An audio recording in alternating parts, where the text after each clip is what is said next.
Jaz se strinjam za predhodniki, da je treba nekaj narediti. Treba je poseči v reorganizacijo. Če smo temeljito prečitali, kaj te noto piše, da nekaj vodičevo že nekaj let ne štima. Ampak to se lahko naredi brez Zavoda za zdravstveno zavarovanje. Mislim, da je moglo te ministrstvo nekaj početi, da ima ministrstvo prte roke in pač zadeve spreminjati. Jaz govorim o reorganizacijah, govorim o boljšem poslovanju, govorim o menedžiranju, ampak to so stvari, ki pač niso prav naslov, ampak mislim, da ta naslov je ministrstvo za zdravje. In nažalost, jaz vztrajam pri svoje tretji točki. Odmikam. Hvala.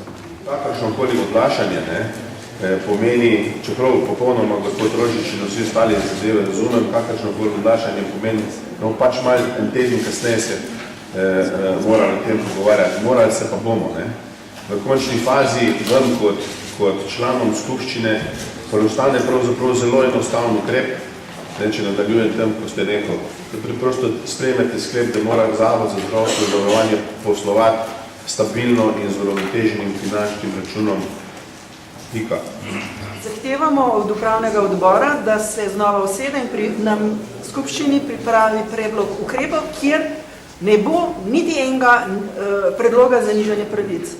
In ker tega našega predloga, ki je bil dan v razpravi o dnevnem redu, niso sprejeli,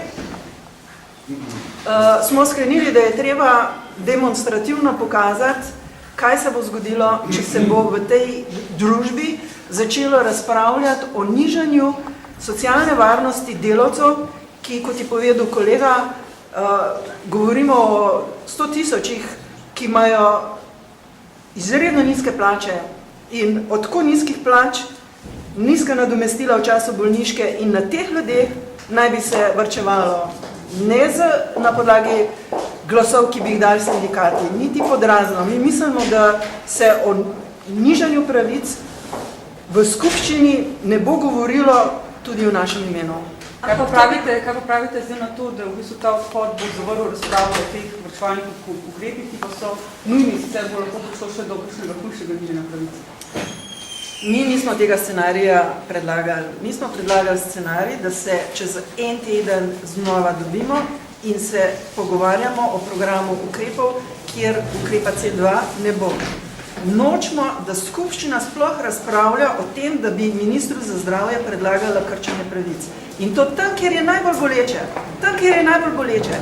Še enkrat poudarjam, ta predlog C2 pomeni, da prvih nekaj dni na bolniški ljudje ne bi nič dobili.